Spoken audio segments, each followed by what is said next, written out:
My own nephew and his parents have been through the ringer to get support for him almost all of his life. He's approaching his 17th birthday and is currently sitting his GCSEs in Lancashire. I wish him well as he goes through that. He has cerebral palsy, which limits his mobility, but is not limited his communication skills, far from it in fact. Getting the right wheelchairs, accessing school transport, getting additional support when he needs it at school has been a constant fight for the family, and now he's anxious about what happens as he transitions from school and into work. And here is what he had to say to me when I asked him about entering the employment market ahead of this debate. He said, "I'm not sure what I can ask of an employer. For example, if I want to work at an Apple store, but all the tables are too high for me to reach, can I ask the employer to make the tables accessible for me?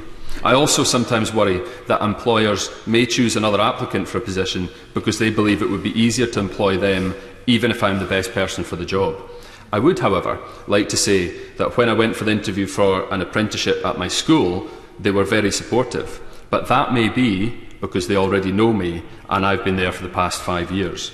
Now, what that tells me is the lack of confidence many disabled people have about entering the employment market. My nephew is the most gregarious, confident and engaging young man you could wish to meet, and yet he feels he will be held back from work. He feels, unsurprisingly, because of the way he's had to fight for everything, all of his support his whole life, that he will have to ask employers for that help. He will be a burden on his future employers because of his disability, and that will lead to him losing out. And that tells me, as it should ring loud and clear to the government as well, that for the employment gap to be halved, for us to get to a place where people with disabilities get fair access to employment, we need to address the way that we treat them in all areas of social security support, making them fight for support, making them feel as though they have to fight for help, which they should actually be their right, and their expectation is damaging their long-term prospects and confidence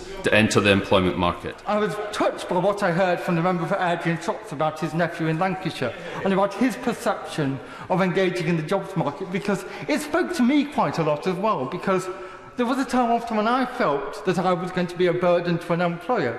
There was an implicit assumption built into how I viewed the world that somehow, for some reason, employers would not want to touch me with a barge pole, that I would have to be better than the best. The hurdle was always going to be that much higher.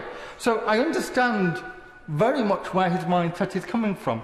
And that, to me, is the biggest challenge in trying to overcome the disability employment gap, is that some of our assumptions about what will happen to us in the workplace are so low to start with, it becomes very hard to really give people the confidence to engage.